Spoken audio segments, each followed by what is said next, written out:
کیا امریکہ اور ایران ایک بار پھر جنگ کے دہانے پر کھڑے ہیں؟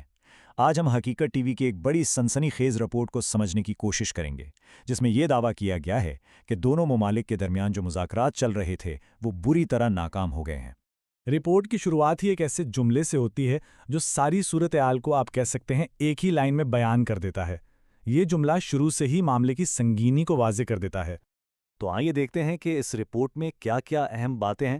ہم مذاکرات کے خاتمے سے شروع کریں گے، پھر دونوں ملکوں کے اٹل موقف کو دیکھیں گے، بڑھتے ہوئے فوجی اخراجات، خلیجی اتحادیوں کی پریشانی اور آخر میں اس ڈیڈ لائن کی بات کریں گے جس کا ذکر کیا گیا ہے۔ تو سب سے پہلے بات کرتے ہیں اس مرکزی واقعے کی کہ آخر یہ سفارتی کوششیں اچانک ختم کیسے ہو گئیں۔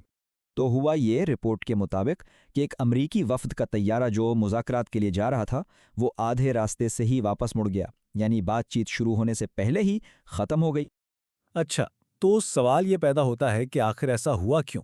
جہاز واپس کیوں مڑا؟ رپورٹ کے مطابق یہ کوئی حادثہ نہیں تھا، بلکہ دونوں طرف سے اپنے اپنے موقف پر ڈٹے رہنے کا نتیجہ تھا۔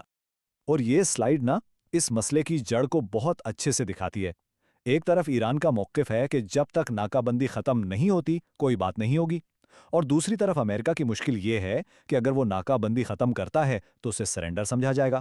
یعنی بات ایک ایسے موڑ پر آ گئی تھی جہاں کوئی بھی پیچھے ہٹتا تو اسے اپنی ہار مانا جاتا۔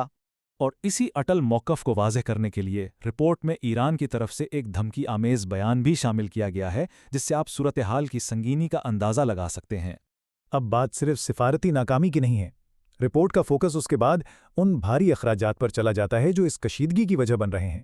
رپورٹ کے مطابق یہ وہ رقم ہے 500 ارب ڈالر جو امریکہ کو مبینہ طور پر ایرانی حملوں کی وجہ سے اپنے اڈوں پر نقصان کی صورت میں اٹھانی پڑی ہے۔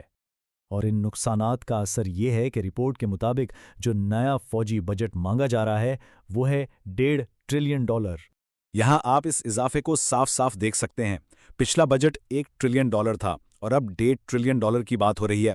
رپورٹ کے مطابق یہ تقریباً 42% کا اضافہ اس بات کا ثبوت ہے کہ ایران نے کتنا بڑا نقصان پہنچایا ہے۔ لیکن معاملہ صرف پیسوں کا نہیں ہے۔ رپورٹ میں ایک اور بھی بڑا دعویٰ کیا گیا ہے، وہ یہ کہ امریکہ کے اہم میزائل سسٹمز جیسے تھاڈ، پیٹریوٹ اور ٹوماہاک، ان کے ذخیرے تقریباً ختم ہونے کے قریب ہیں۔ اب کہانی میں ایک اور کردار شامل ہوتا ہے، اور وہ ہیں امریکہ کے خلیجی اتحادی، جو اس ساری صورتحال میں خود کو بیچ میں پھنسا ہوا محسوس کر رہے ہیں۔ تو ان کی بے چینی کی وجہ کیا ہے؟ رپورٹ کہتی ہے کہ ان کی سب سے بڑی فکر یہ نہیں کہ مذاکرات میں کیا ہو رہا ہے، بلکہ یہ ہے کہ کیا نہیں ہو رہا۔ انہیں لگتا ہے کہ ایران کے میزائل اور ڈرون پروگرام پر کوئی بات نہیں ہو رہی، جس سے وہ خود کو غیر محفوظ محسوس کر رہے ہیں۔ اور اب ہم آتے ہیں رپورٹ کے سب سے اہم اور آپ کہہ سکتے ہیں دھماکہ خیز حصے کی طرف۔ دعویٰ یہ ہے کہ وقت بالکل ختم ہو چکا ہے۔ رپورٹ ایک بالکل واضح ٹائم لائن بتاتی ہے کہ بھئی فیصلے کے لیے صرف ایک دن بچا ہے۔ 22 اپریل کو ایک سیز فائر ختم ہو رہا ہے اور اس کے بعد سیدھا تنازع شروع ہو جائے گا، یعنی جنگ کو ٹالنے کا آخری موقع اب صرف امریکی صدر کے پاس ہے۔ اور آخر میں رپورٹ اس نتیجے پر پہنچتی ہے کہ اب جنگ شکست کے ساتھ امریکہ کی قسمت میں لکھی جا چکی ہے۔